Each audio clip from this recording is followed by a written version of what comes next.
start without him because otherwise we won't have enough people for a quorum. So just be patient. He should be here shortly.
here we go. Thank you for waiting for me. I was in traffic, but here I am, and there's also no place to park, so anyway, I think I might not be in a parking spot, so anyway, call it to order. Let's go ahead and get started with the Pledge of Allegiance. I pledge allegiance to the flag of the United States of America and to the republic for which it stands, one nation, under God, indivisible, with liberty and justice for all. All right, here we go. All right, I'm going to look over at Cathy for roll call. Committee Member Brennan. Here. Committee Member Domeno. Present. Youth Member Mansfield. Here. Committee Member Newman. Here. Chair Lobsinger. Here. Thank you, and let the record show that Vice Chair Branconi, Committee Members Cotter and Wyrick are not present. Thank you. All right, thank you. Okay, next is the approval of the agenda. Is there a motion to approve? I'm sorry, are there any changes from the committee? Okay. And then calling for, let's see, public comment on the agenda. Is there any comment on the agenda itself? Okay, and then now I'll ask for a motion to approve the agenda. I make a motion to approve the agenda. Aye. All right. Aye. Okay. Committee Member Domeno. Aye. Committee Member Brennan. Aye. Committee Member Newman. Aye. Vice Chair Mansfield. Aye. And Chair Lobsinger. Aye.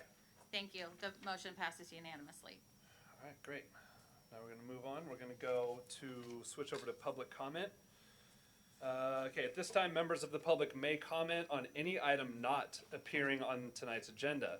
It is recommended that you keep your comments to 3 minutes or less. Under state law, matters presented under this item cannot be discussed for action upon by the Traffic Safety Committee at this time.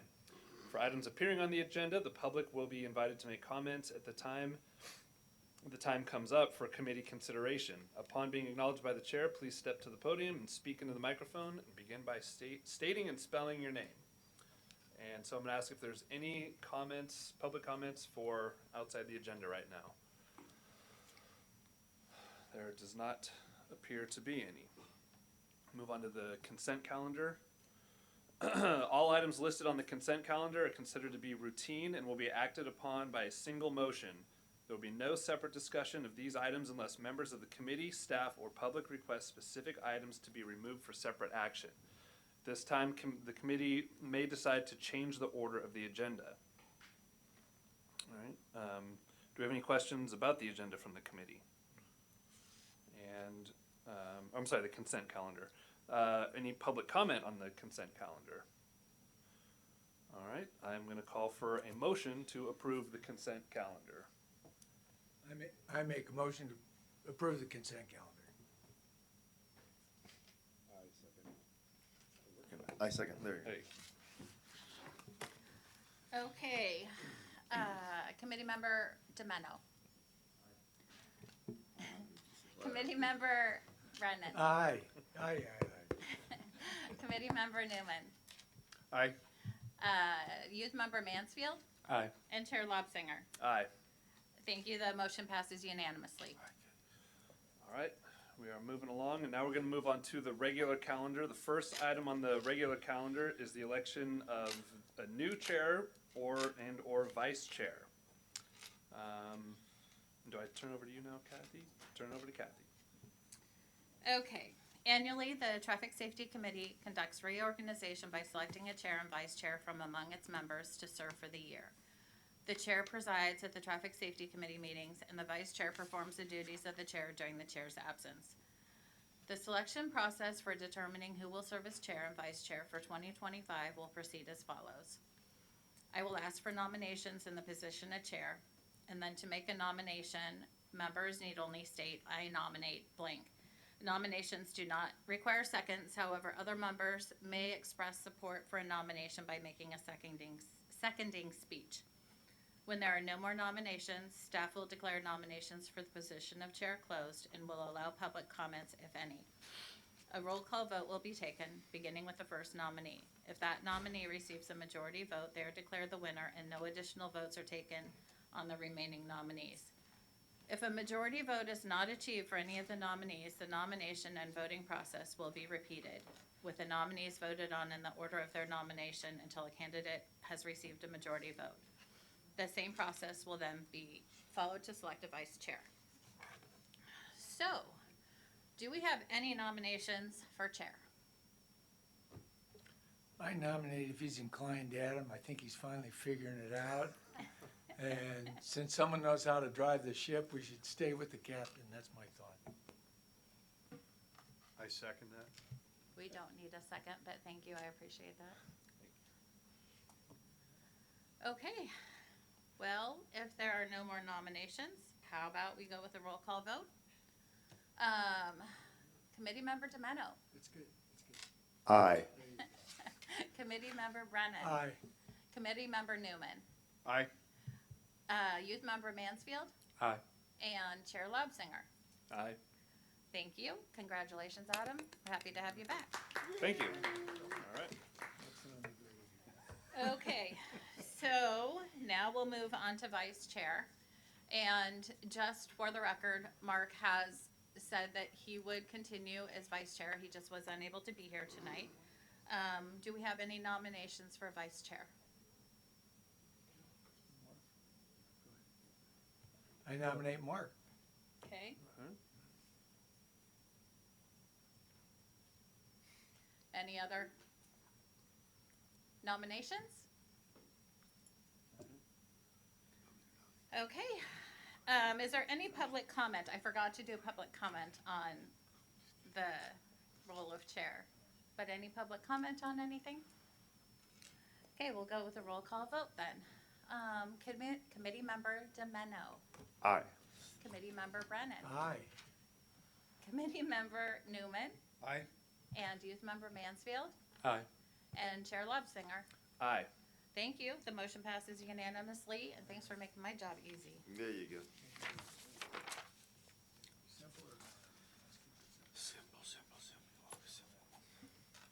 Okay, and so with that, we are going to move on to the regular calendar. And with the regular calendar, we'll start with the current status of the traffic hazard reporting forms. And I think I'll turn it over to Ashley or Mike. Ashley? Thank you, Chair Lobsinger. As part of this, agenda item, sorry, we're just gonna get the right one pulled up real quick. Sorry, no, you're all good.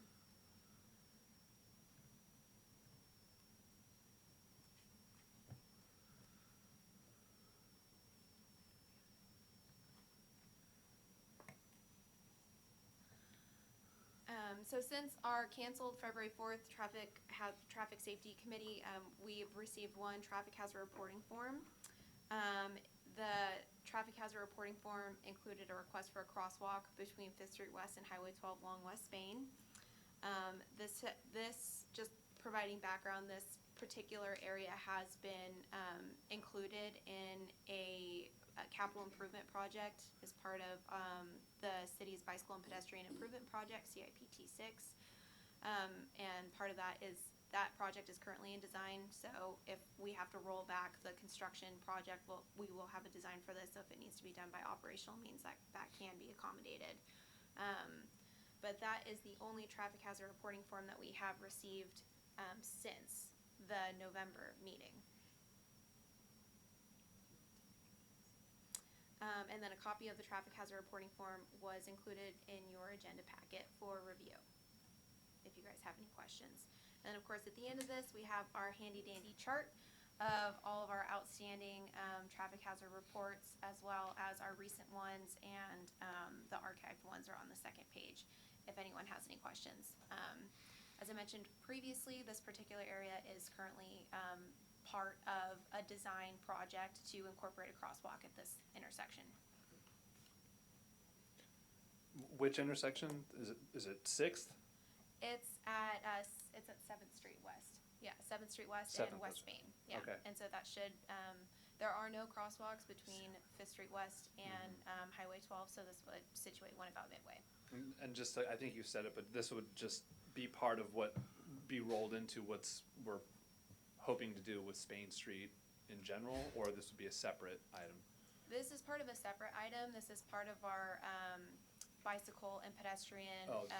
citywide improvements. It's actually a grant-funded project through the Go Sonoma tax measure. Oh, okay. Yeah. Okay, any questions from the committee?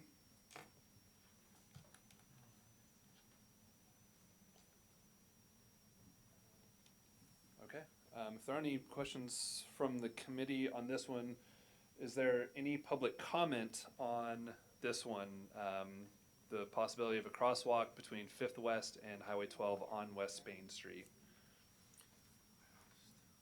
Yeah, those of us here are some of the people that signed the petition. We live at 820 West Spain Street, and the traffic is a real hazard because people go down Spain Street to avoid Napa, and it's difficult to exit where we live at 820 West Spain because the amount of traffic. It's kind of precarious. And you did say that this was on the agenda, but what really help us is how long do we have to wait until this happens? Yeah, and just to clarify, the section of the meeting that we're in right now is for traffic hazard reporting forms that we've received. Right, you The received Spain our Street- form. The Spain Street item is the next item No. on the agenda. No, this is Can you state your name for the record? Elizabeth Edmonds. Thank you.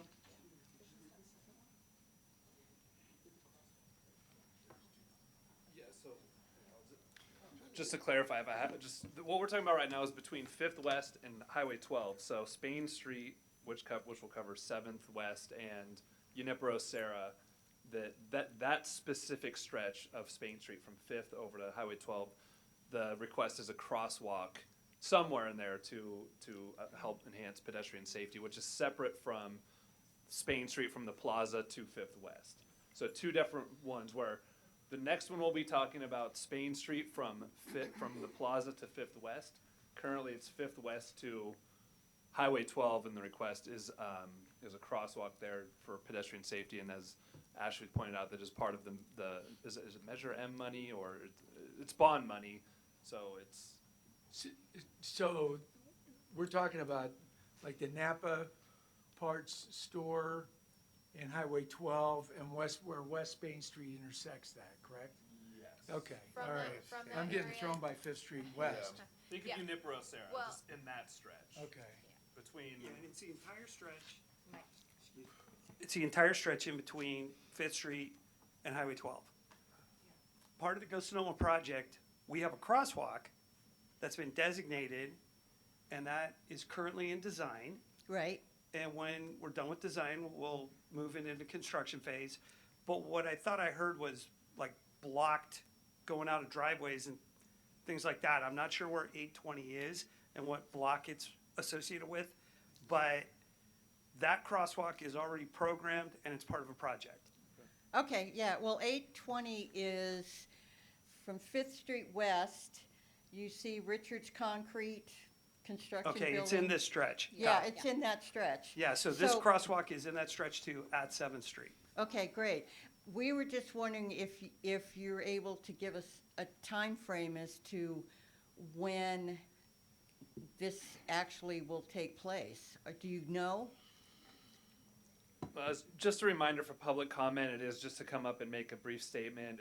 We try not to make it a Q&A session, but if Public Works does have a ballpark, that's great, but we can say that it's in the works right now. We know Okay. it's on the, it's, I think most people here would, I don't want to speak for the committee, but I think we'd agree that a crosswalk on Spain is probably a good idea right there. But in terms of, it sounds like it's already in the works, and if Public Works can provide a time frame, great. If not, that's kind of where we are right now.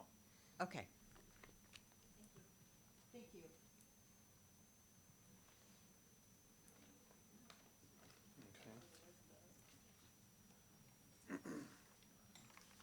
All right, and again, it's still open for public comment for Spain Street between Fifth and Highway 12. Any other public comment on this one? And if not, any discussion from the committee? Well, I mean, I just wanna throw in, you're right, I think it pays to have a crosswalk there. There's no question, that makes sense. I'm still curious about the timing of that. I mean, you have to talk to the Public Works to find out when or approximately, or? Yeah, it just sounds like it's going to happen. It's part of bond money, and so it's just about 6 months? I don't know. Year?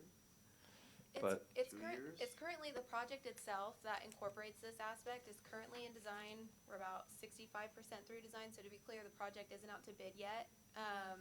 We're still in the planning phases of this project. And so when we get a little bit farther in, we'll have probably some more solid timelines specifically as it relates to this project. Because as I had stated earlier, if a lot of the other items in the project that are, could be qualified as like large scope components of this project, because it is a grant fund through the Go Sonoma tax measure. Then if we need to scale back, it'll be done through operational means, but we will have a design, so we will have the means to do it. So it's very fluid right now. Yeah. So I mean, if it's May, I mean, could it be next year? It could be within the next calendar year. The next calendar year, Yeah. so not this year, that's what Yeah, I'm saying. Okay, it- just kind of an expectation. It's possibly gonna get constructed at the end of this fall or next summer Bingo. / fall. All right, that's good, thank you. Yeah, all right. Okay, anything else from the committee? I think everybody's in agreement that a crosswalk there would be great, and hopefully we can get it done. And if there's no other discussion, we'll close this one and move on to the next one, which is now Spain Street from the plaza to Fifth West. And I'll turn it back over to Ashley and Mike.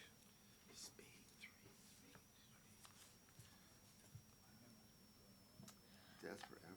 So this particular item, we have a technical memorandum from our traffic engineer from GHD. This is regarding a traffic hazard reporting form that was first received by Public Works in 2022 and was reviewed in the first set of regular traffic safety meetings back in 2023. It's been revisited with other open traffic hazard reporting forms, as we just kind of glossed over some recently within the last agenda item. However, it's never been pulled out and provided its own item. So we worked with GHD to get a technical memorandum to address this particular traffic hazard reporting form. And then from there, I'm going to turn it over to Frank. Excellent, thank you. So as we reviewed this, like Ashley said, we reviewed this I think a couple of years ago now with the test committee. And at the time, what we were looking at doing was including some additional striping in the city's roadway rehabilitation project.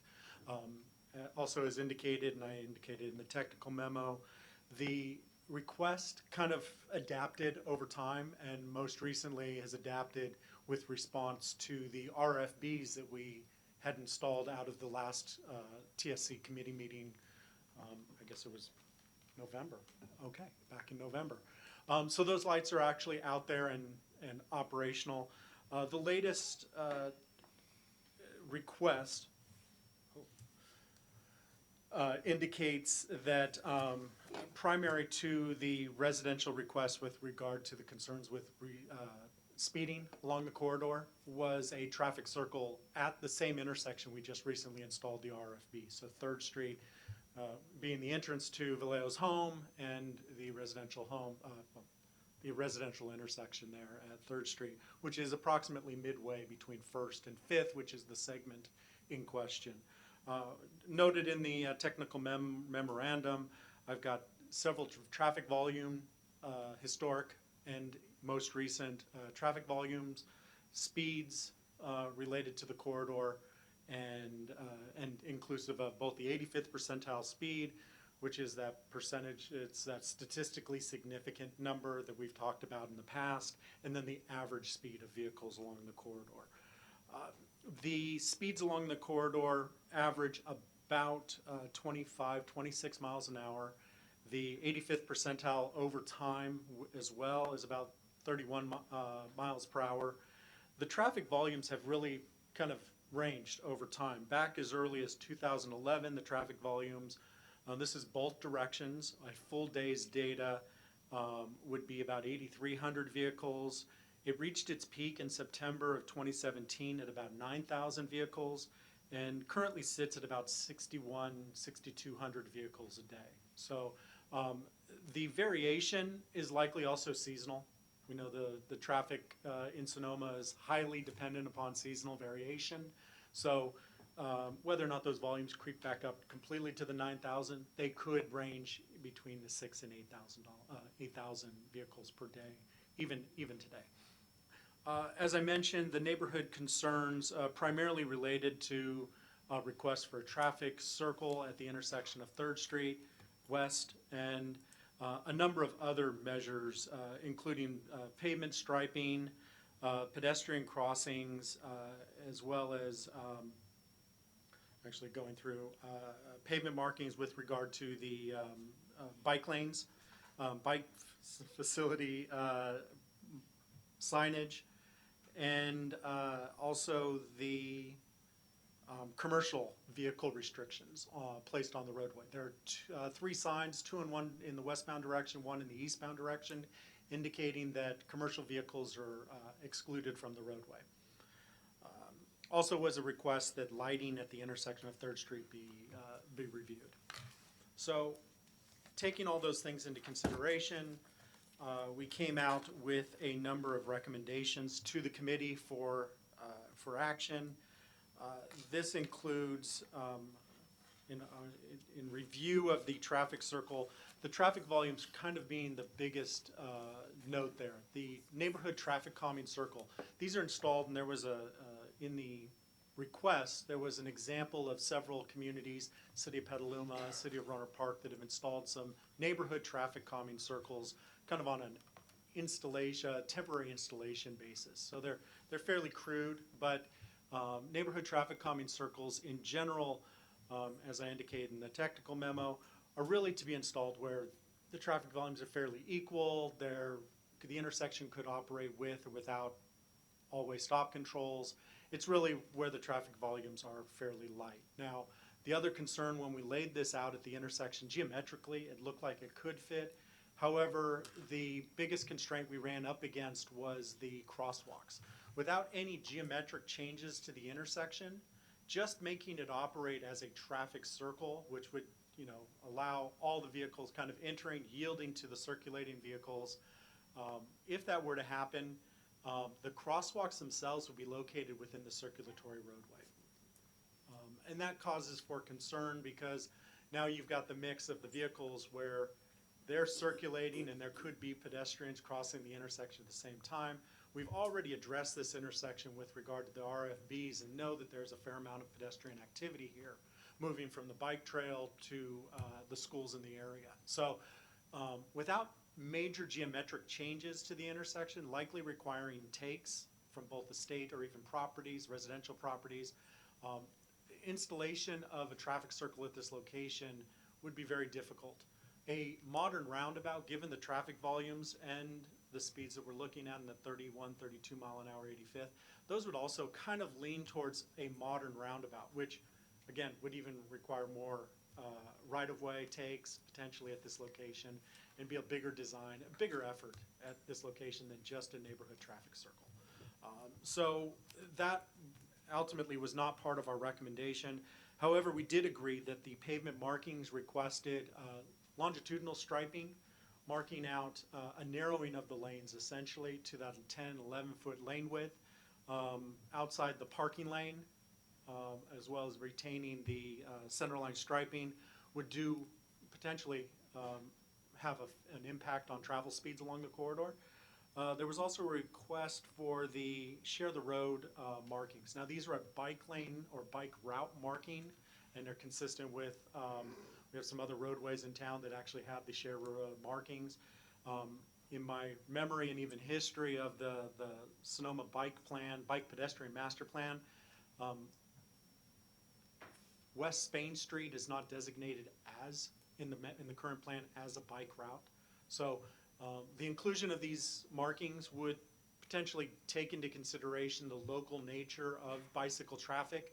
It would further enhance that longitudinal striping that we were talking about, a white lane edge line or fog line stripe outside the parking. The two would be compatible. However, the bike facility is not in the master plan as a bike route. But we recognize, and I mentioned in here, that there are trips that start at the plaza and would use West Spain Street to either get back to the bike route or even just to facilities, homes, schools, whatever. So there is bike activity, and that could be a remedy of the situation. The other item was the radar feedback signs. These, we thought, as well, would further enhance the the speed limit along the corridor. With regard to the speed limit, we also did mention in here the city's potential to review the speed surveys along the corridor. And that is forthcoming because those radar speed surveys will eventually expire and will be up for readoption. And when we do that, there are some new laws that allow for some reductions. We had already discussed, I believe it had been discussed at the committee as well, that there's a potential for a 20-mile-an-hour along the corridor. Not the entirety of this length from 1st to 5th, but it would be from 2nd Street west to, I believe, 2nd Street east, is what we discussed previously. And again, once we do the surveys, we'll know more firmly as what that recommendation would be coming out. Bike lane signage as well was mentioned. That would be complementary to the bike lane markings, the share the road or share-o markings. And then the commercial vehicle restriction. There was a request that the signage be amended to include the City of Sonoma's municipal code with regard to vehicle restrictions. This is a little nuanced because the vehicle code, as I listed here, both sections 1060.015 and 1060.04 denote that the designated truck route is officially in the city's municipal code just the highway or the state route 12. So Sonoma Highway, Napa Street West, and Broadway Street are the designated truck facilities. However, as this Sonoma Municipal Code notes, trucks are allowed to traverse from the designated route to get wherever they're dropping off. And as a direct route as possible is the intent of that. And so you could kind of foresee that the direct route coming from the north could be using West Spain, especially if they were going to West Spain at the plaza, and rather than using West Napa. So knowing that that's kind of what's intended here, there could be a potential, I'm not recommending, but there could be something that comes out that says maybe a more deliberate truck route even on the city streets to include the 12 highway to those designations such as the plaza could be something for consideration. However, it still doesn't negate the fact that the direct route to a drop-off, let's say somebody was going to the corner of the restaurants, the wineries, anything, at the West Spain 1st Street, would still have a direct route. So what we did is we kind of looked in this and went, the nuance is that we could replace those signs and actually do a sign that is a little bit more up to date with infographics. So as I showed in the sheet here, it's actually on the screen now. The truck route, it just says no truck route with the circle and the slash through it with the panel truck, which is about a 3-ton truck, right? And this could be enhanced also with the per section of the city's municipal code. Really, it's just a stopgap for anybody who's going to pay attention to the sign, but it would help reinforce the fact that there is an intent to keep the commercial vehicles off the roadway. I believe lastly, did I have a last item here? No, I think that was it. What was lighting? Oh, the lighting. Right now, the city doesn't have any like dedicated street sign or street lighting design. There actually aren't any additional street lights along the corridor other than on the joint poles, right? So you have the wooden poles that are both the telephone, electrical lines, and then where the street lights are on those. There is one at the intersection of 3rd Street. It's likely been there a while. It's probably been enhanced to LEDs at some point. Good, Mike is just confirming that. And so the lighting levels at that intersection with a newly replaced lamp are probably meeting the intersection requirements, although you know, it's one of those things we could go out there and maybe measure whether or not the wattage of that light would or could be increased. But again, there is lighting at the intersection. The thing to say about that also is that the lighting was noted as it with respect to the pedestrian crossings. And when we looked at the pedestrian crossing, we did just enhance that with a lighting enhanced RFB. So those lights on the signage that was included on the RFB do enhance the nighttime visibility as well. So they don't physically enhance the lighting of the intersection, but they do enhance the visibility of the pedestrians while they're in the crosswalk, active in the crosswalk. Other than that, I'd answer any questions you may have. Great. Okay, I know I have a couple questions, but I'm gonna open up to the committee if anybody has any questions or clarification. Would the crosswalks be white or yellow on West Main there? Each of the intervening intersections between West 1st and 5th Street West are marked. I believe the 3rd Street and 4th Street are yellow, but the 1st and 2nd Street are actually white. And that has to do with the California Vehicle Code as to which ones need to be marked. Yeah, we did that before. A couple thoughts.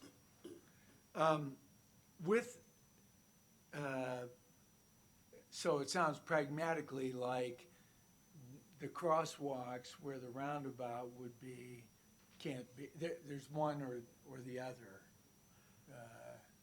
there. Is there any opportunity to move those crosswalks? I think I'd really like to see the city of Sonoma start doing what it can.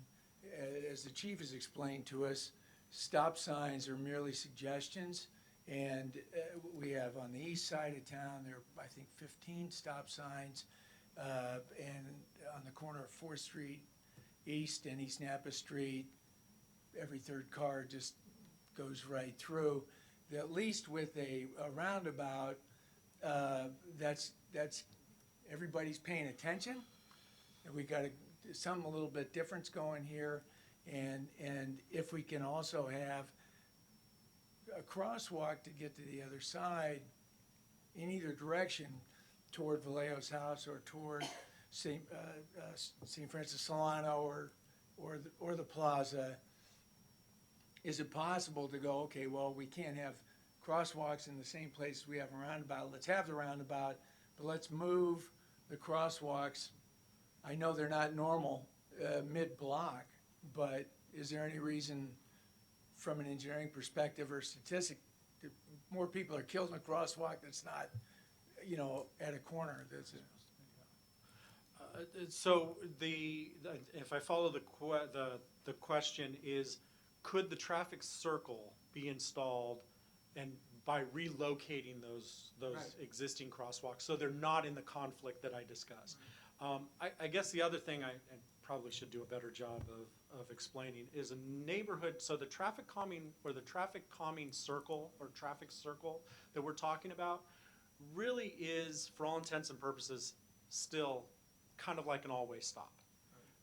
And I say that because many times when these neighborhood circles are kind of installed, they sometimes retain all-way stop conditions. It's really kind of that incumbent set that there's a, I say collegial, but I mean to be more, you know, that there's a more polite nature to the traffic. And in this particular case, the traffic volume is very dominant on West Spain. So the installation would bring all of that traffic to potentially to a stop for the installation of the intersection. So I just want to, the geometric control of a traffic circle is not intended, nor is it as absolute as a roundabout. So when we talk about a roundabout, there's a lot of design geometrics, reverse super elevation, the angle of the approaches, the departure, a lot of things that go into being able to slow or control speeds. And in order to do that adequately, we're talking about a fairly large diameter, given the space that we have here.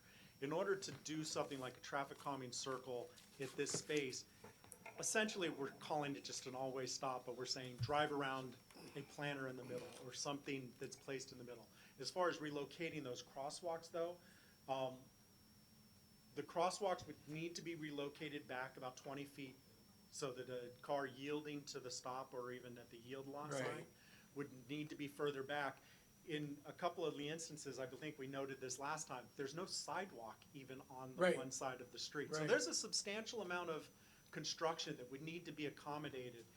It's not just as simple as sort of a temporary neighborhood traffic calming circle where we're putting some parking blocks out and maybe doing some geometric things and putting a sign up. Something like that wouldn't necessarily work, and it wouldn't be easy to move those crosswalks back under those guides. This would be a substantial construction, even just to relocate the crosswalks. In Berkeley, they have these traffic circles, but also it's a four-way stop that doesn't make any sense either. It's essentially what, there's no sign, but it's still essentially what you're suggesting is how it is in Berkeley is how it would be on West Spain Street. Exactly. Okay. The other concern I have, but it's an overarching concern across the town, but the signage about commercial vehicles, I'm all for.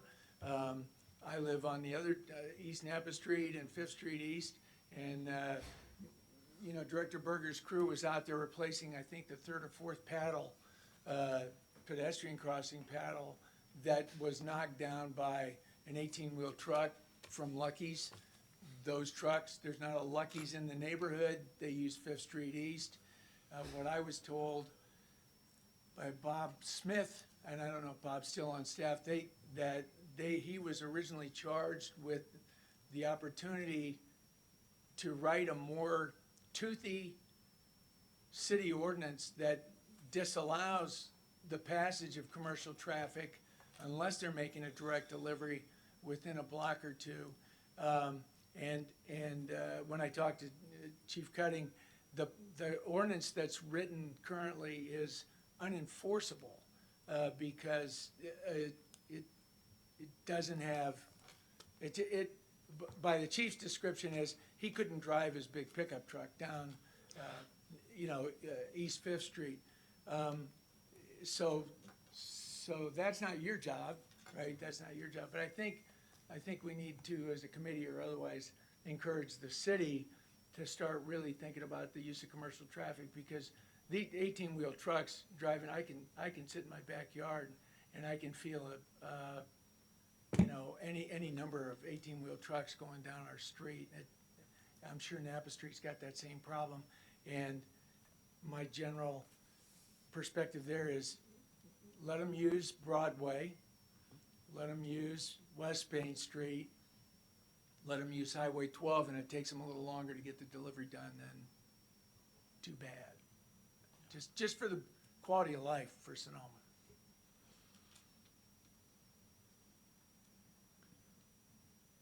Going back, Mark, did you have anything? I mean, the whole thing, I've been listening for a while, the traffic circle. And just like you discussed, having to really do a huge thing. I don't see that as being probably the right approach. And it seems like what you talked about with, the truck stop signs, stopgap measures. You're talking about lowering the speed limit at some point.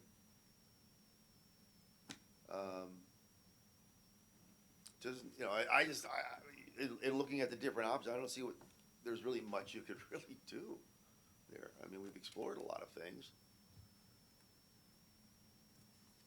Yeah, I mean, I think it's Oh, sorry, go ahead. No, I was just gonna say, I know we've talked about all these different things, and we've really never been able to narrow it down. I just think, keep talking about the traffic, roundabout or circle should be, you know, sort of a closed subject, shouldn't it be at this point? Or are we still gonna be talking about it? I would agree after reading this report. I think we would all agree that we want to do as much as we can for Spain Street between Plaza and Fifth. Again, I've said this 100 times. I walk there at least once a weekend, crossing into Vallejo's home with my family, so it's important to me as well. But after reading, you know, the stats and the numbers and what might actually go into a traffic circle, I'm not inclined to advocate for a traffic circle. It doesn't seem like that's the right answer. But I do have just one more clarifying question about the traffic circle, because I did have another one. Did you say that, I guess, the success of a traffic circle is incumbent on all the streets that intersect with it? In other words, I mean, there's not a lot of vehicle traffic on 3rd Street West. I mean, you're going to get a lot. You do, and especially during school hours. That's one. But largely, I mean, it's really just more about controlling Spain Street than anything else. And I think you said it, but if you can expand on it a little more, the overall success of a traffic circle is really more about all the feeder streets coming into it, not just the one main street. I'm thinking of in Shellville, which I drive through every day. They have 3 major, you know, it's really 3 major arteries. I mean, I know it's one, but 3 of those streets in the intersection are largely traveled, with the exception of, you know, Bonneau. But could you just talk more about the success of a traffic circle and maybe why it's not here in terms of traffic flow with 3rd Street? Yeah, so much in the same way like an always stop. Let's just kind of equate a traffic circle, not a roundabout, but a traffic circle very similar to, say, an always stop. The volumes on West Spain Street are much higher than they are on 3rd Street. So neighborhood or traffic calming traffic circles, whether they're always stop controlled, and in this case it likely would either still be always stop, which would mean now we're installing stop signs on West Spain, or even as yield signs. The traffic volumes really need to kind of be equal for it to work effectively.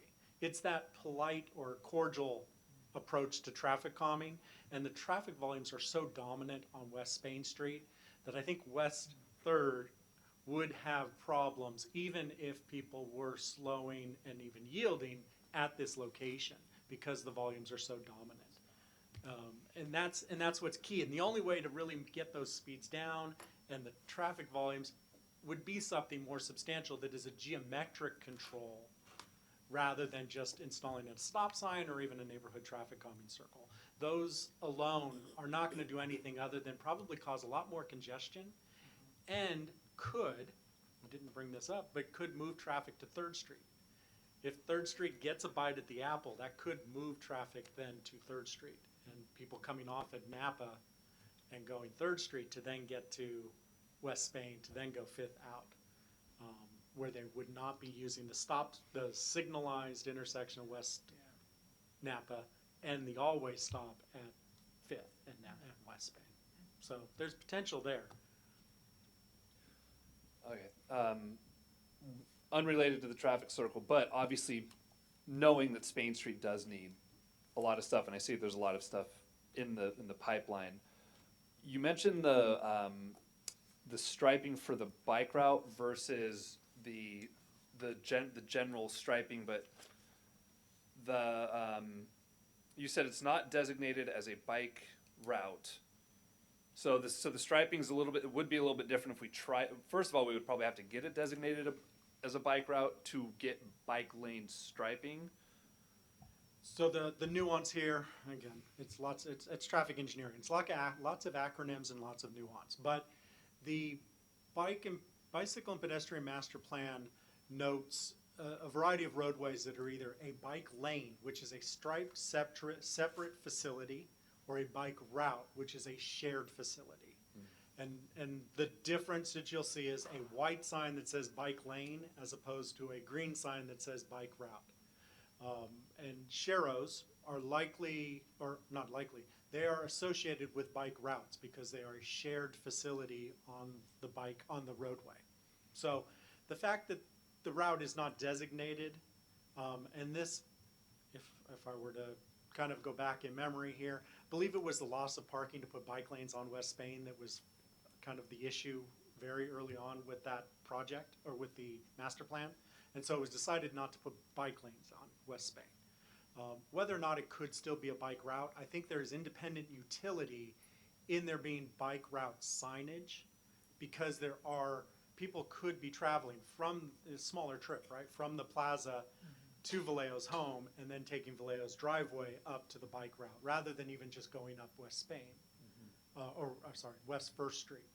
So there's lots of little routes that you could be taking. You could be coming from the shopping at the two shopping facilities at West 5th Street West and Napa Street, and coming up and using that to get to your home, or even maybe back to the plaza, right? There's lots of little trips, micro trips, that, not saying everybody should be using West Spain as, you know, to get from larger destinations. There's other routes that we planned for those to be more important, but micro trips. And I think that the marking as a bike route and adding the sharrows to the roadway would be helpful with the narrowing of the edge lines.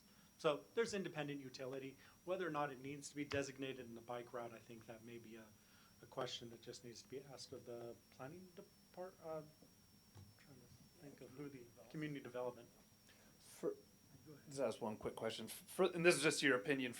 If we did do a bike lane, while I think, you know, sharing the road is a good thing, might slow some cars down, do you think it would deter people from just taking the bike path? I mean, while sharing the road is great, I would much rather see people on the bike path. And I wouldn't want to deter people from walking and riding their bikes on the bike path. The bike markings may be somewhat ceremonious. By putting them in the roadway, they help a car understand that it is a shared facility. I as well, that I think was part of the decision to not put a bike route or bike lanes on West Spain, is there's better alternatives for larger trips. That I'm absolutely sure that was in the philosophy behind that. Like I said, we're looking to do things to calm traffic on West Spain. And I think the sharrows would be an opportunity to provide visibility. And the thing about the sharrows is those are there where a bike lane or even just signage indicating a bike route isn't something physically in the roadway like a bike, but the sharrows do help provide that. They're a marking in the roadway. We like to use those over like putting the speed limit down in the roadway, or other things, because we have, again, we even discussed the radar feedback signs to help announce that they're in a place that needs to have a calmer speed.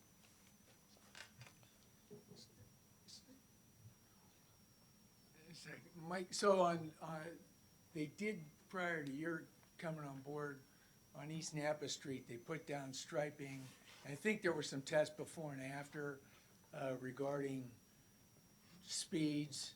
I think the speeds on East Napa Street are generally higher than West Spain, but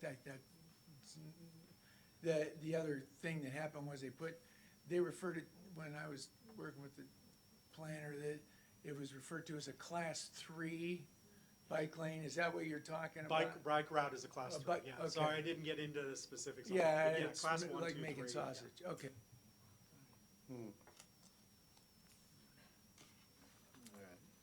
Any other comments or questions from the committee? All right, we will we'll now open it up for public comment. Excuse me, Sorry, go ahead, Mike. prior to public comment, do you want to invite the presenter of the traffic hazard reporting form to speak? Yeah, that's what I was gonna say, that we're gonna open up for public comment, but Mr. Zimmerman, I know this has kind of been, you've been sort of leading the charge on this one, so depending on, you know, I was gonna say we can save you a few minutes, give you a few extra minutes if you would like to come up now, or open up to public comment, and you can have it at the end. I just don't wanna be limited to 3 minutes, because. No, we'll give you a few extra minutes. I'm not gonna put a timestamp on it, but we do wanna be efficient in our meeting, so if you wanna come on up. Armando Zimmerman, thank you. The first issue I want to not forget is and I didn't get it real clear with Mike and his staff. I have two letters that were delivered from an elderly gentleman that lives on Third Street, Mr. Koch, and his daughter.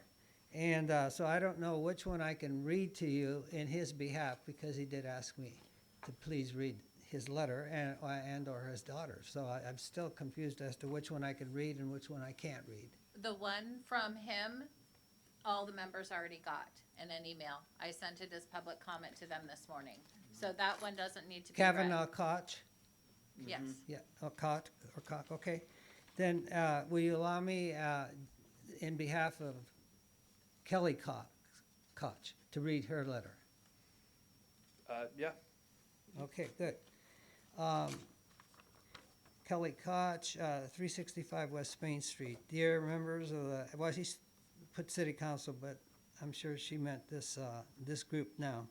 I am writing as a concerned resident regarding traffic safety issues on West Main Street. Over time, I have observed a significant increase in both the speed and volume of traffic, and I feel it is time to take action to ensure safety and well-being in our community. My primary concerns include excessive speeds. Many drivers are traveling well above the posted speed limit. This endangers pedestrians, cyclists, and other motorists, especially given that West Main Street is a residential area with families and children. Second paragraph, large tour buses. The presence of oversized tour buses on West Main Street is particularly troubling. These vehicles often struggle with the width of the street and contribute to congestion and noise, and in some cases, they also appear to disregard speed limits and pose safety risks when navigating turns on narrow streets. I respectfully request that the city consider measures such as enhanced traffic enforcement, speed calming devices, speed humps, and radar signs, and potential restrictions on oversized vehicles. I believe these steps would greatly improve safety and preserve the character of our neighborhood. Okay, so in regard to the letter you've already received, Mr. Kavanaugh Koch was particularly concerned about the noise on the street. He mentions that when he built his house, they provided a nice front porch upon which to sit, which they do not utilize.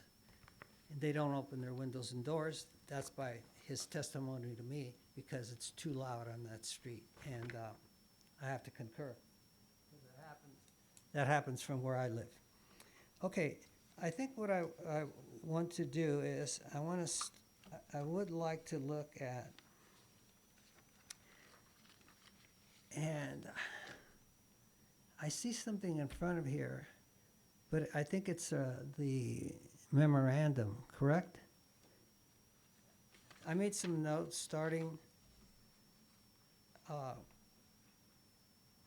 with that. So is it possible to go back to page 1? That's what I'm trying to figure out. Page 1 of what? Of the technical memorandum. It was provided by Mr. Penry. Ugh. I think I'm gonna have, that's too small for me to read, honestly. Maybe I have, we made a copy of some things.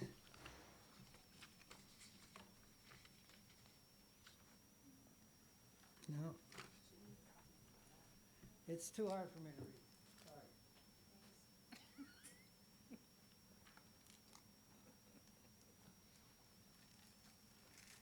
You want a copy of it? I got a copy of it. I got a copy of it. Oh, thank you very much. Appreciate it. No problem. Page 1? Thank you. Yep. Okay, thank you. As I was looking at the existing conditions, existing traffic volumes, I assume, one of the things that came to mind to me was, and maybe it's apples and oranges. There's a roundabout, not a circle, out on Arnold Drive in Agua Caliente. It brings together two very small streets, one that goes into Hannah Boy Center and the other one is Agua Caliente Road. So the main flow is usually Arnold Drive, north and south. And that seems what Mr. Penry, what you were saying, there's no consistent traffic there because I go there all the time. At any rate, and so, you know, that's confusing to me in terms of your explanation of how traffic circles, theoretically, or roundabouts are supposed to work. Sorry. Okay. I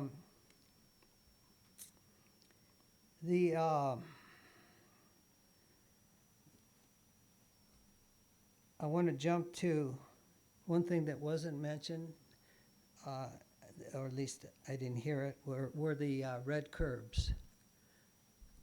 Those red curbs are basically, there's red curbs there, but there is not a red curb on the northwest side of 3rd and Spain Street. It doesn't exist. There is a partial sidewalk that goes a few feet toward where the forestry homes entrances are. So basically, in terms of the questions that were being discussed back and forth about reconfiguring the crosswalk, and we did submit a while back, and I'm going to just read it. Does the intersection at West Spain and 3rd require 2 pedestrian crossings? The reason I ask is because down 3rd Street on Napa Street, where Caltrans put in a pedestrian operated control, is that the way we would say it? There's only one crossing there, and that's a heavily traveled road. So that's why the question we're asking is, does it really require 2 pedestrian crossings? And what I'm trying to get at is, would eliminating 1 pedestrian crossing allow room for the vehicle travel lane? And then the third thing says, could the remaining 3 crosswalks be placed outside the vehicle travel lane? And what we're getting at is that the RRFBs that were installed seem to obviate even looking at that possibility because they were already done. And the reason those were already done is because St. Francis School submitted a report sometime in September of last year, and then this group made a decision, which I applauded, to put the RRFBs. I'm not against them, but basically, those are RFBs, and I've been watching them and using them. Number of observations. They only provide that added safety when people use them. So right now there's a learning curve probably. A lot of people aren't using them. But even if they are using them, they don't address the overall traffic calming and safety that we're seeking on that street. Because when they're not being used, whatever percentage of drivers that are going to exceed the speed or do crazy things, that's going to happen. And summertime, this, and I'm trying to paint you a word picture. I hope you don't have to agree with it, but they're not. To me, they are not the outstanding traffic calming measure. Okay? And I want to jump to a couple of things. Mr. Zimmerman, I do need to jump in. We're about 10 minutes in, so Yeah. we need to give other people opportunity to speak. So if you could. Well, I don't think anyone else is going to speak, but you can poll the audience if you want to. No, that's fine. We have people who want to speak, and we're about 10 minutes in. So if you could just briefly wrap it up, so we can move on to the next speakers, please. We've been waiting for 3 years, okay? And not to be insolent, but you know, you need to look at trends. In the mechanical survey, it talks about in August of 2006, we're going to go to volume now, volume 4691 a day. This is daily trips. May 2011, 8,314. Let's see, there's another one here. September 2017, I think that was mentioned, 9,128. March 2023,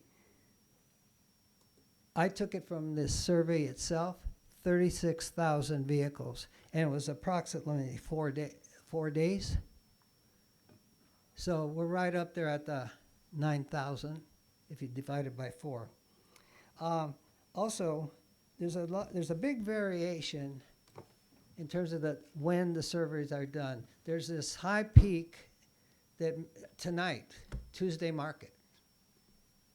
Okay, summer, whatever. Some of these March and February, even May studies don't take into account what happens when the city gets busy.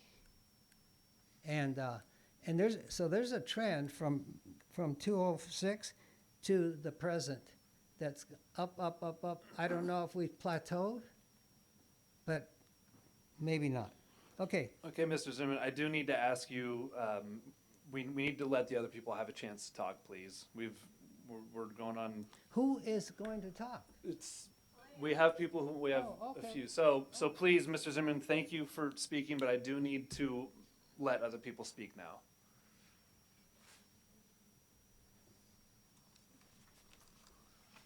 Is this, are you going to speak regarding our issue? I'm sorry. Yes. Okay, all right.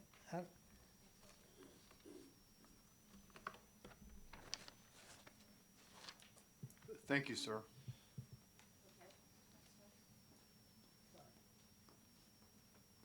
My name's Rochelle Zatkin. I live at 469 West Spain Street.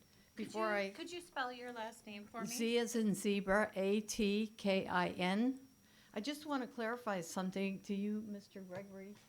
Gregory Brennan, Yes. about trucks on Spain Street. This is an aside issue directly to you. You said it would be okay to route people, trucks down Spain.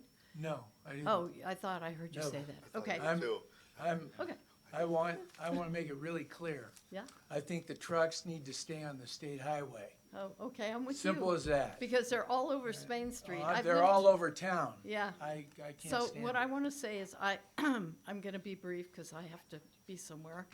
I would like to know one thing. Could the residents of Spain Street get noticed about these meetings? Somebody told me to come and speak, but I didn't see it in the paper. And I didn't get a notice, a postcard about this meeting regarding the traffic on Spain Street. There is a spot on our city website, and you can register to get notifications for any traffic safety meeting. Okay, And good. it's in our newsletter, which is awesome, that goes Oh. out about every 2 weeks. Sarah does a Okay. great job, and it lists that, and I saw it somewhere else too, but Okay, it a does friend get told pushed me. out there. So, I've lived on Spain Street 40 years, and I've witnessed the constant increase. I've had a vehicle completely totaled by somebody taking the corner too fast, hit my car, totaled my car. The next door neighbor, this is all over a long period. My next door neighbor had a car drive right through their front yard. People have been hit on the 5th and Spain Street. And I've seen people pass on Spain Street because the guy in front of them wasn't going fast enough. I've seen it all. So I finally, and I've gone to a few of these meetings in the past or written a letter. And I figure, well, I live on Spain and it's like MacArthur Boulevard in Oakland. It's just a lot of cars. But I agree with everybody that's represented here. as residents that we got to do something. And there used to be a lot of, not sheriff, but police enforcements. They'd park on 3rd Street with the gun and, you know, get people. And I don't know what happened. That hasn't happened in years.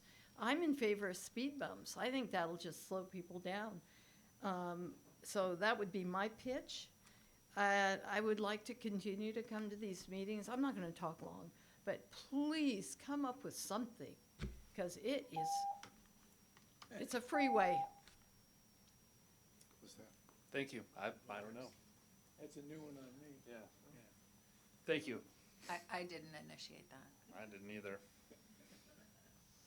Hi, my name is Sandy Zimmerman, and I live at 275 West Main Street. And first of all, I just want to say to Mike, I really appreciate a lot of the stuff you're doing around town. I feel safer walking across the streets on Broadway and walking across the street on 3rd Street, and I really appreciate all of that.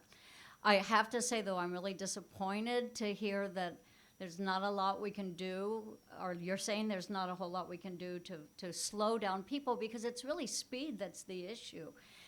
Because the speed creates safety issues, noise issue, the road is torn up, you know, trucks come in and they're bringing trailers and they're bouncing, and there's got to be something that we can do. I don't know what it is. I don't have an answer, but something that we can do to slow it down. I know that you say statistically the speed is 26 to 27 or whatever you said, and I know the speed limit is 30. But that's a combination of all those times when the speed is really 3 and 4 and 5 miles an hour because it's backed all the way up. And you're combining those with all the ones that are going, I swear they're going 50 miles an hour. And then one last thing, and that maybe that's separate, but I don't know what you do about bicycles, but we do have a lot of bicycles, but they're not necessarily on the streets because it's too dangerous, so they're on the sidewalk. And you have to be careful when you open your car door because you're about to hit a bicyclist, or bicyclists have hit people, and we're jumping out of the way. So, you know, I don't want the bicycles on the street, so that's not what I'm asking for, but I just want you to know there are a lot of bicyclists, they're just not on the road. Thank you. Thank you. Hello, my name is Kathleen Wright. I'm a new resident to Sonoma. I live on Unipero Serra Drive, which is becoming, in our neighborhood, potentially, the new West Main Street because people bypass. They take that route, trucks take that route versus going on 12. And then they turn left on Verano and miss all the traffic there. But that's not why I'm here. I'm here because I wrote a letter to the Public Works Department on April 2nd, and I never got a response. I'm not going to read it and bother you all here about it, but I was wondering how I get some kind of feedback. In short, the letter was asking about when all the potholes would be repaired on West Main Street between Highway 12 and 5th Street. Going on West Napa Street is a much smoother ride than West Main Street. And since I'm new to the neighborhood, I don't know what's going on and would like to either read something about it or hear something about it. Thank you.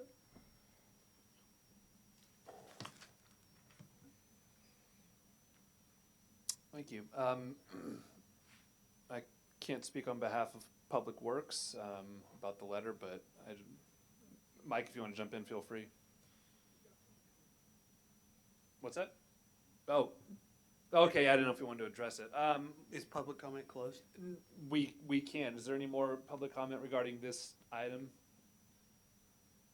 Yeah. No, Mr. Zimmerman. You're not gonna let me, but I know, basically, Mr. Zimmerman, you've had your time. basically, we have been at this for 3 years. The process has been less than transparent, and I agree with my wife that the good things that you guys have done, that Public Works has done and everything else. But we need to hear what's going to, in addition to what we were talking about, what is going to actually calm the street and make it safer. And I would suggest that maybe this committee could work with the Climate Action Committee, because their Okay, chair. Mr. Zimmerman, I their gotta chair- cut you off, Their please. chair has We've wanted. heard and we are working on it. I understand that it's been a long process. It's been years. It's before this committee. We understand that and we do appreciate the patience. But we are chipping away at this. This doesn't happen overnight, and I do know that it has been a long time. But we're working on it. We're talking about it. We're gonna talk more about it, and we're hoping to get some stuff done. We've already got some good stuff done. It sounds like we've got some stuff in the works. So that's what we're aiming for right now. We can't just snap our fingers and make it happen. I wish we could, but what we're trying to do right now is get through this item, discuss it, and have an efficient and hopefully productive meeting. So if there's no more comments from the public on this item, I will kick it back to the committee for any comments or concerns or questions. I want to touch on a couple things that Mr. Zimmerman did say, and that was about, maybe it was Mr. Zimmerman. The tour buses are also equally an issue, and I've actually directly communicated with some of the companies regarding the driver's lack of concern relative to the speed limit. And of course, with the vehicle that size, going 28 feels like it's going 95. But tour buses, I'd also like to see something done about, if we're gonna do something about commercial vehicles, that they're included in that. And I know turn safety is another big issue in our neighborhood as well, and I've seen that.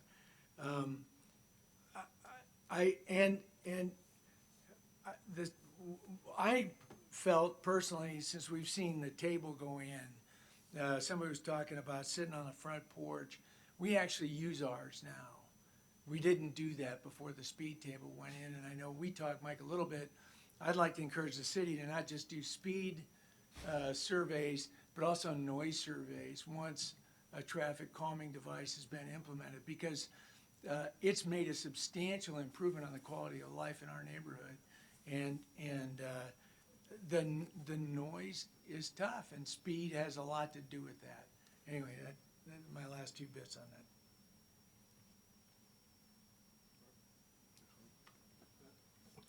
that. Just wondering, for speed bumps, what is stopping us from putting speed bumps on West Main Street? Because I personally would avoid a street if there was speed bumps, so that could possibly bring down the traffic on that road and also bring down this speed average, because I am on West Main Street almost every day. I see people blowing through that area. I go to West Main Street a lot, especially that intersection with 3rd Street and West Main Street, because I have family friends that live there, and it is speeding. There's a lot of speeding, and I feel like speed bumps would bring down the speed on that road.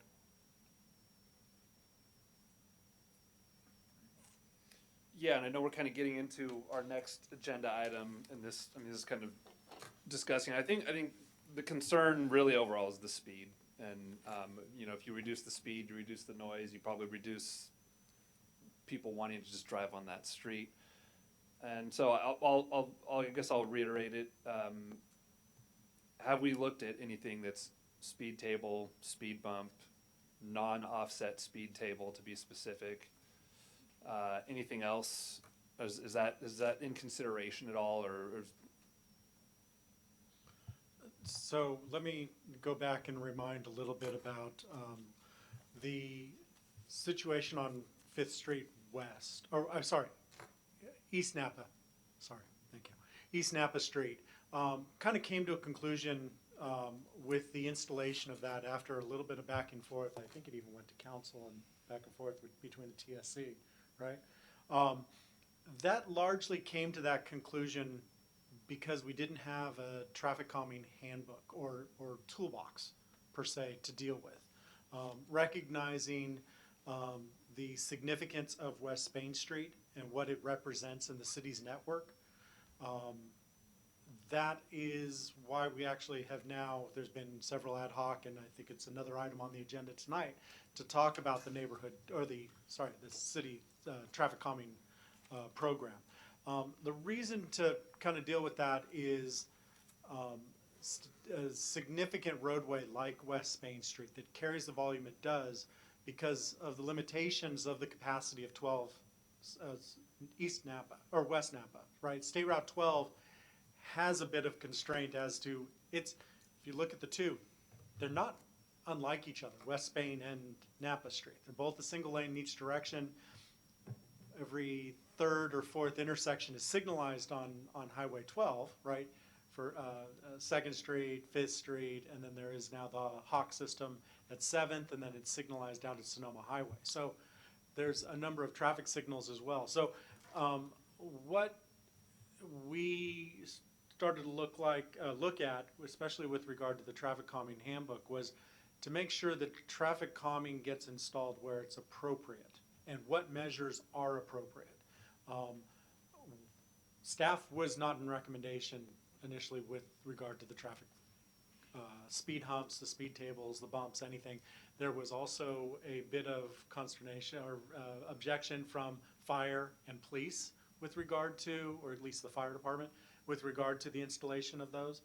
When we get out where we were with East Napa, I'll get there. East Napa, that was a little bit of a concession, right? The number of trips that the fire department drove on that roadway was less, statistically significantly less than it would be on a roadway like West Napa. It's really kind of why we wanted to not necessarily hold this review off. In fact, we had this initially and knew that the striping was really kind of the best opportunity that we had within the city's CIP program and what could foreseeable change travel speeds along the corridor. Traffic volumes are going to do kind of water flows where water flows kind of thing. So the way in and out of the plaza, if 12 is somewhat constrained, Napa is the only roadway north of Napa that is, Spain is the only roadway north of Napa. I've got all of them. I'm going to hit them all. But with regard to speed humps and speed bumps, the traffic volumes, although the speeds are high, the installation on the roadway with that character, I'd like to call it a collector. In fact, there's lots of dancing around the word collector in the general plan. It's a collector from 5th Street to Sonoma Highway.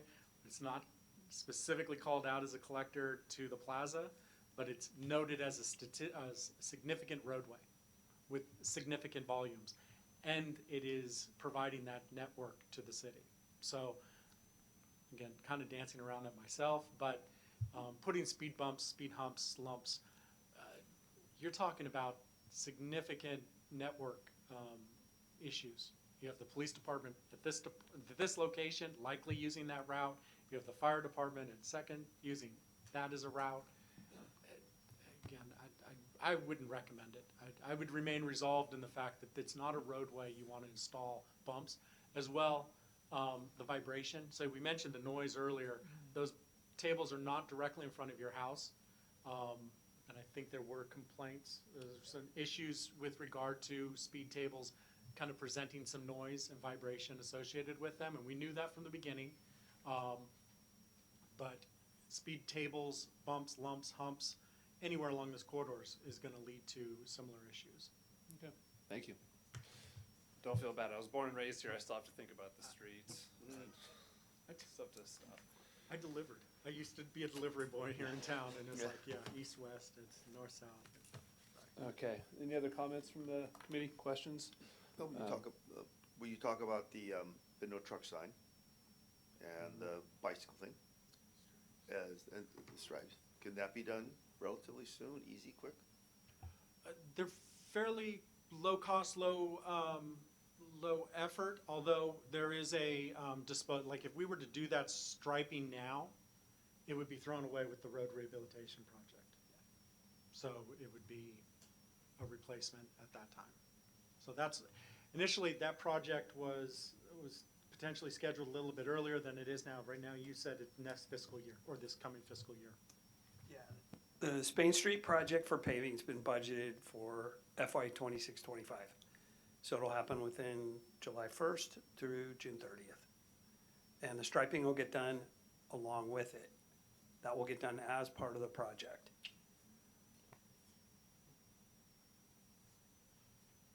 The signs? So the bike lane signage would be installed with the striping.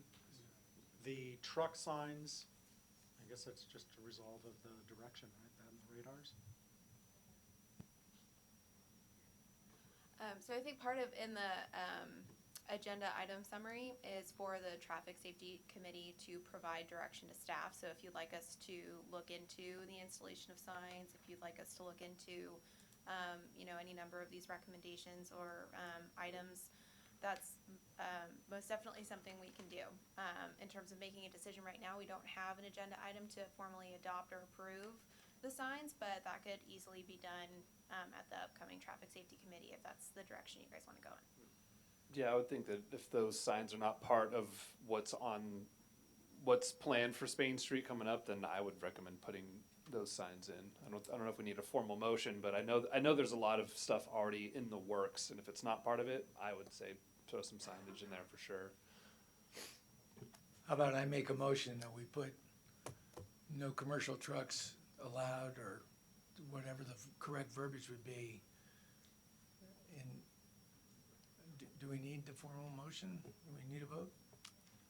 I think we do. Yeah. So I think my understanding from, because this is a Brown Act meeting, that you can't vote on anything that's not on the agenda. So technically, sorry, but it can absolutely be a recommendation to staff. Yeah, to direct us to look into the installation of the signs. I don't necessarily know that we would need to have TSC approve the installation of the signs. I don't think that that's something that we could look into that, but you could ask us to look into it. Oh, Provide I that recommend direction. that the staff looks into it. There we go. All right. And with that, I think we can close this item and move on to item 4.4. Pass it back to Ashley.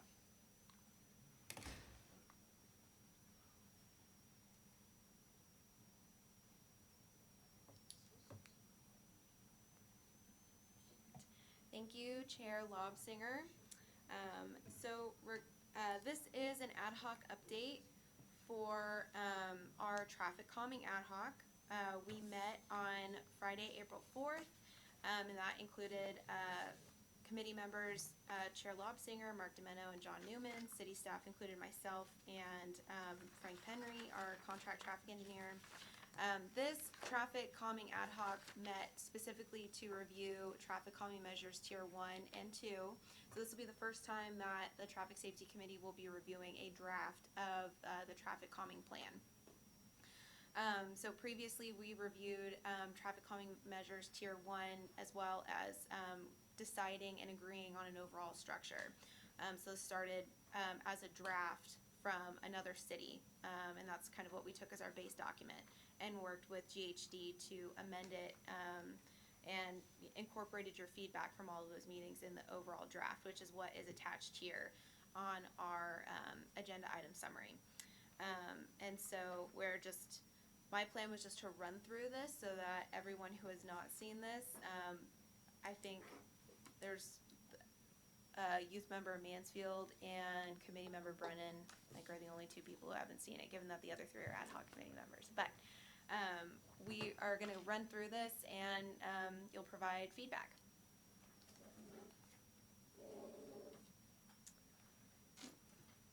So this first page goes over what the neighborhood traffic calming plan is, and what its overall goals are. goes over the 4 E's, which education, enforcement, empowerment, engineering, and then goes over the tiers that we discussed. So tier 1 are measures that Public Works can complete with operations, not necessarily large-scale CIPs with minimal engineering review. Tier 2 are improvements that require some engineering analysis, design, construction, so possibly a small-scale capital improvement project. And then tier 3 are things that require extensive engineering, community outreach, possibly banking a lot of community funding. This would be a relatively large capital improvement. So this goes over the roles and responsibilities, the role of the community, the role of the city, and how we can work together. Reviewing solutions, this kind of goes over how tiers 1 through 3 would be implemented. And just to clarify, this starts with a traffic hazard reporting form. Community member would submit a traffic hazard reporting form. This would be reviewed, and then traffic safety committee could utilize this traffic calming toolbox to review the traffic hazard reporting form, as well as city staff. So this decision-making chart kind of goes over that basic flow for tier 1 and then tiers 2 and 3. You guys have all of this in your, let me know if I'm going too fast. I'm assuming you guys have all of this in your agenda packet. So if I need to slow down, please just let me know. So tier 1, these are mostly going to be like striping, speed enforcement signs. This also gives criteria for like approximate cost, implementation thresholds, and approval process. Like I said, most of these are relatively lower cost, can be implemented with the Public Works Operations team if needed, and doesn't require a great deal of additional traffic engineering. This also provides where these areas are suitable for. So similar to what Frank was saying about speed humps and lumps, which I believe is a tier 3 measure, this provides some direction on when those things would be applicable. Speed legends, signage. Here we go. Okay, so the first major revision is the removal of lawn signs and increased patrol and warning citations. This is because the Public Works doesn't provide additional enforcement for traffic, for PD. And so we didn't want it to be in the traffic calming plan because it might be kind of confusing. And then additionally, lawn signs, we thought it might be confusing for it to be part of a Public Works program, like that Public Works would be providing the signs. You know, it's kind of an additional addendum that we're working on things you can do. That's where the lawn signs would go. And then decorative resurfacing and pop-up traffic calming demonstrations. We removed decorative surfacing because it's really more kind of like a neighborhood thing. And the pop-up traffic calming demonstration we thought could be kind of confusing if placed in the wrong area. So we removed those. Some more angled parking, speed, feedback sign. Now we're in tier 2. Yeah. So those are the major revisions for tier 1. And then moving on to tier 2, were angled parking, speed feedback signs. These are things where they would cost a little bit more, like the rectangular rapid flashing beacons were about $20,000 to install. So definitely something where you'd have to, not something that you can just do if you don't have some funding readily available. And also, a warrant analysis, that kind of thing. Flashing beacons, no diet. This is temporary speed bumps. And then I think, it also calls out where these items aren't necessarily suitable for, which we met and discussed these. We've got a temporary traffic circle. This is different than a quick build traffic circle. This is similar to a pop-up demonstration. So I just want to clarify that we're not removing a quick build temporary traffic circle.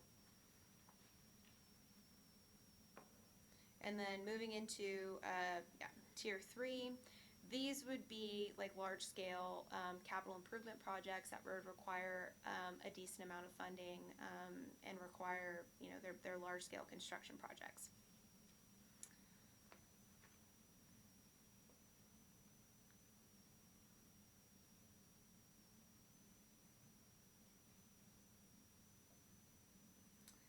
We did decide to eliminate raised intersections. There's not really a need in the city of Sonoma, and they're very expensive.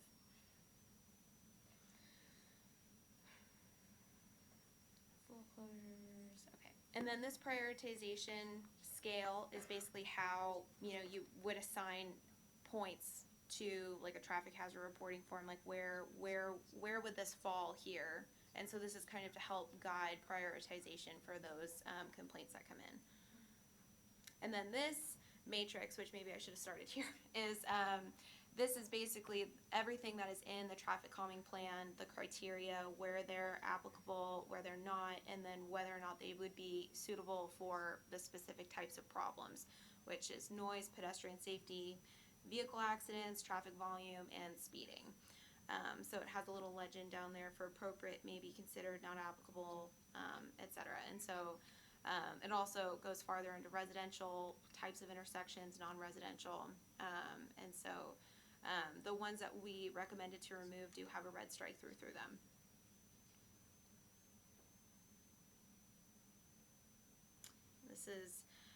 This is technically not our traffic hazard reporting form.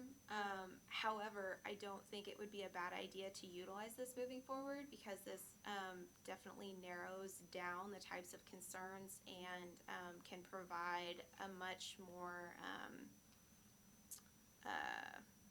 concentrated or narrowed, there we go, provide a much more narrow traffic hazard reporting form, which will allow Public Works to evaluate it more, and then also provide like an applicable action. So, if it's like we want edge line striping, we want a stop sign, and so I think that would definitely go a long way as well.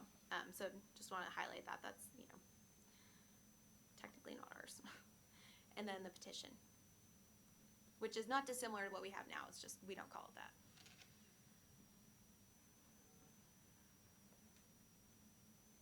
And that's it. All right. Sorry if that was long. No, that was great. That looks really good. Excellent. Turn it over to the committee. I know some of us have been part of that, but if there are any questions, comments about this, I think looks really good. No, it's been a good project. Thank you for putting it all together. Yeah, I don't have any changes or suggestions. All those, all of it looks really appealing in one way or another, right? So, and the stuff that was eliminated makes total sense to have that eliminated. And, I think, I'd like, for example, the angled parking in the plaza, I'd really love to see that implemented at some point so that drivers back in and then drive forward out, it's gonna be safer. But anyway, good job on putting this together. Fantastic. And I keep bringing it up. The only thing I want to see in the plaza is like maybe 4 or 5 motorcycle spots. I'm an advocate for motorcycles. I'm sorry. Hey, mopeds, people, you want to get them out of their cars and drive? Well, motorcycle's the way to get in there. That's right. That's a good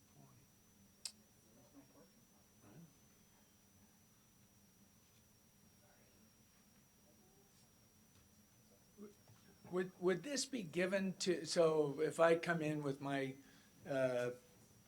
traffic calming concerns in my neighborhood, would this be created as a booklet form or an electronic form for the neighborhood to see? And I think it would give them a good base setting for expectations as well. It's a good idea. Yeah, similar to our permit parking program, which you guys adopted back in November, this would be posted on the city website. So we'd probably put it close to the traffic hazard reporting form. People could review it, take a look at it, and that ideally would be the hope, is that somebody who's submitting a traffic hazard reporting form is going to take the time to take a look at it and be like, okay, will this work, will it not? And that might not happen, but at least it's there. Yeah, I mean, it's a great tool for the entire city and guidelines for us, guidelines for the people in the town. And, based on the point system, it doesn't mean you'll get one thing or you won't, but it's just gives some direction. Just real quick, because I know this is going to be up for adoption, and are we, if we do adopt it, it is an editable document, we can kind of revisit it. Okay, Yeah, similar to permit parking, we would not be adopting an ordinance that would codify this. That's, if we did decide to do that, that would be a city council meeting to update the ordinance, notifying, et cetera. So by keeping it out of the municipal code, it does allow you to make this kind of a living document. okay. Anything else from the committee on this? All right, then I'll open up to public comment about the traffic calming measure form that has been created by Public Works.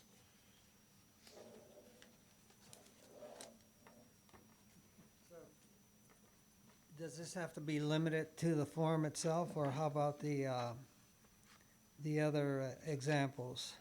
No, it's not just the form, it's the full document that we just went through. Yeah, okay. Well, then I'll.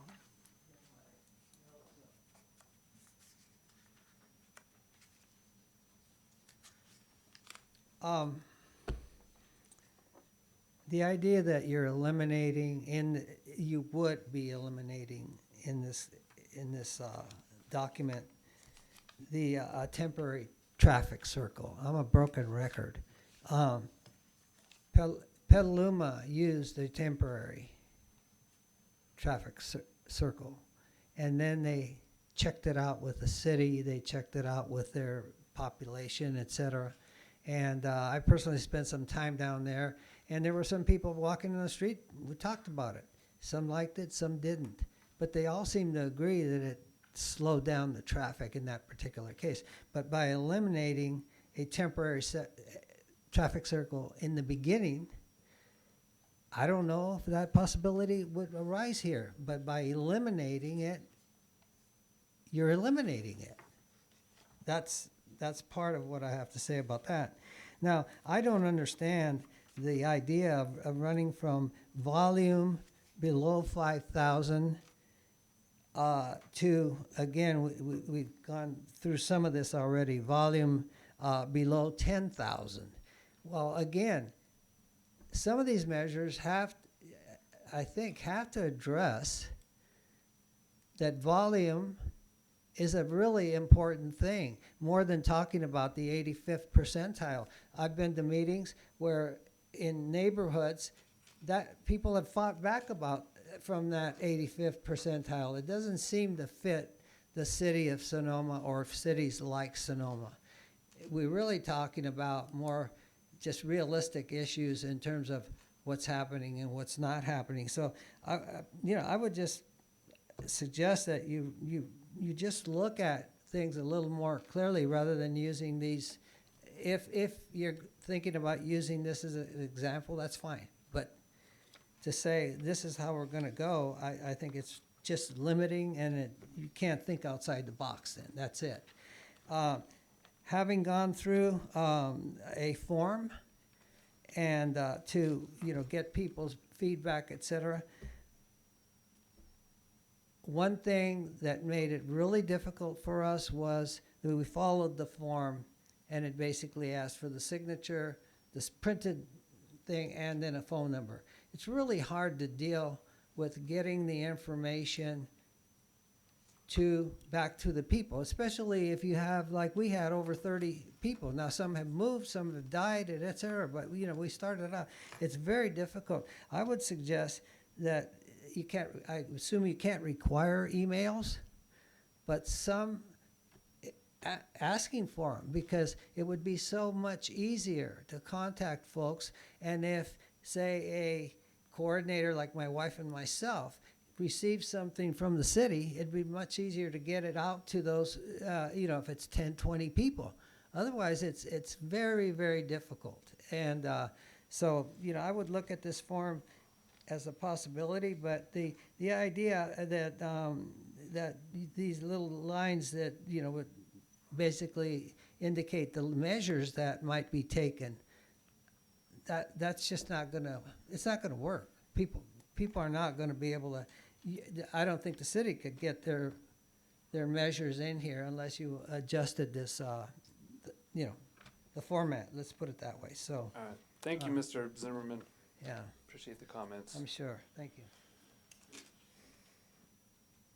Is there any other public comment on the traffic calming measure?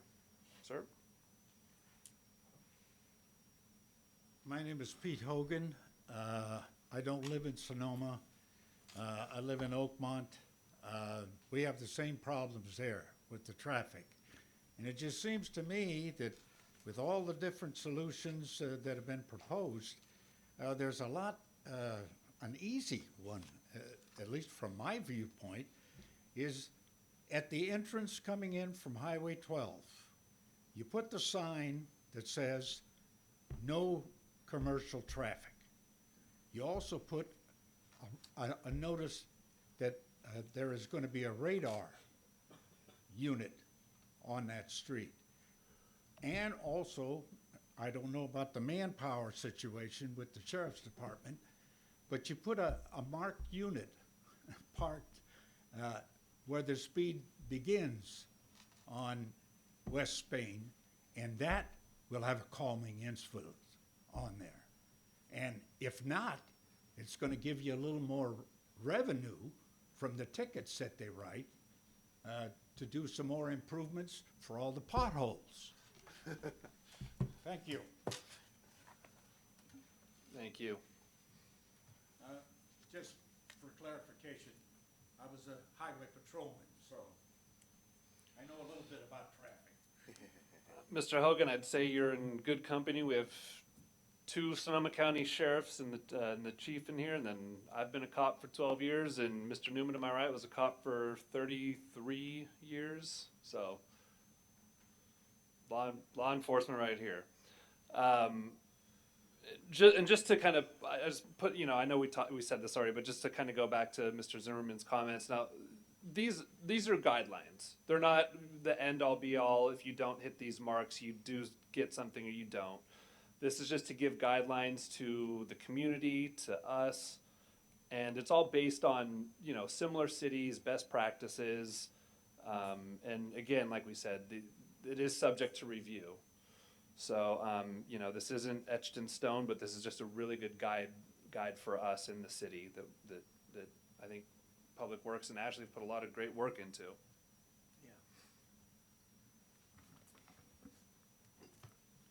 Thank you, Chair Lapsinger. So if we've closed public comment, the agenda item summary does provide, part of this was to recommend adoption. So if you guys wanted to adopt the amended one, we can present a cleaned up one at the next one, or you can adopt this version and the cleaned up one will be posted on the city website. So up to you, however you'd like to do that. Yeah, I was just going to throw it back to if anybody else from the committee has any discussion, and if not, if somebody wants to make a motion. Make a motion to adopt it? Yeah. I make a motion to adopt the neighborhood calming toolbox. And just to clarify, adopt it tonight, but it will be posted, the clean version will be posted. Yeah. Okay. We'll finalize it. I second that motion.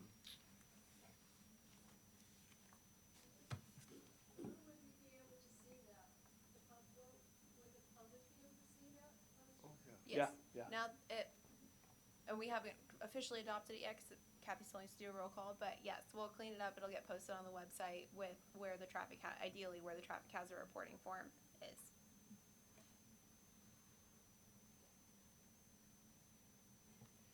Okay, Mark Demeno, or Committee Member Demeno, Aye. Committee Member Brennan, Aye. Committee Member Newman, Aye. Youth Member Mansfield, Aye. Chair Lobsinger. Aye. Thank you, the motion passes unanimously. All right, excellent. All right. Is there anything else from the committee on anything else we did not discuss? Comments, questions? If not, I will turn it over to the staff. If anybody else here has any comments or questions or any further reports. Thank you, Chair Lobsinger. And just just a few things to report tonight. Number one, first and foremost, as far as the traffic calming handbook, I just want to thank everybody that worked on that. There was quite a few hours put into that, and I think that the product that we output was commensurate with the effort that we put in, so great job on that. Secondly, just to give you an update on what's happened in the last 6 months, because our last meeting got rained out. We did do all the plaza mid-block crossings on the 3 different sides of the plaza, north, east, and west. And what we have out there right now are temporary markers for those crosswalk configurations. We got a lot of, Public Works has gotten, well, the city has gotten a lot of positive feedback on that. A pretty high amount. And so far, no negative feedback, everything positive. It seems that they're very well received by the community. Also, regarding, I can't remember 6 months ago if we discussed this, but the committee was steering towards putting wine barrels as the demarcation, vertical delineation to differentiate the pedestrian crossing from the safe zone. And basically, there's some momentum right now to put bollards in at the plaza.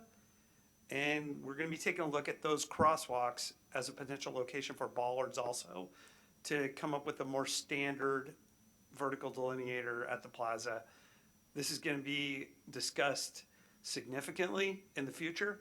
And so everybody will have plenty of opportunity to comment at the appropriate time. Also, we did a project with red, yellow, green striping. We refreshed all the, or no, blue, green, red. We refreshed all the blue, all the handicap signs got, striping got refreshed around the plaza. The red striping was all done in conformance with Assembly Bill 413, amending section 22500 of the vehicle code, which is the 15-foot and 20-foot red markings. And we did some traffic engineering there, so we limited the amount of parking spaces that we lost. So between the traffic engineer and Public Works, we came up with the minimum number of traffic parking stalls that we would lose. I believe it was 2. Yeah, something about probably 2, whereas it could have been a lot worse than that if we wouldn't have applied some engineering, traffic engineering to that. So we restriped all the existing red and striped some new red to around the crosswalks. And then also we put green loading zones, added new green loading zones, and refreshed all the green loading zones at the plaza. I can't remember if we finalized the Montini and Fifth Street crosswalk at the last meeting, but that crosswalk that we talked about previously has been finished. And then also we discussed tonight the RRFB system at Spain and Third was put in and completed. And then we are currently in process with permit parking signs at MacArthur Place, just east of MacArthur Place on MacArthur, off the 3 blocks there that we've talked about numerous times. So those signs, the permit parking program is done. It's on the website. It's been updated. And then the police department, we sent out 2 letters to all those, the entire neighborhood. And then the first one was just letting them know that this is coming. The second one was, here's how you sign up. A bunch of them gone down to PD and signed up. And now we're putting the signs up currently. So that'll get done, wrapped up within the next week or 2 at the most. And then that's it as far as staff update. Great. Thank you, Director Berger. All sounds great. Last, Chief, do you have anything? Okay, great. In that case, I think it's time to adjourn the meeting. Meeting adjourned.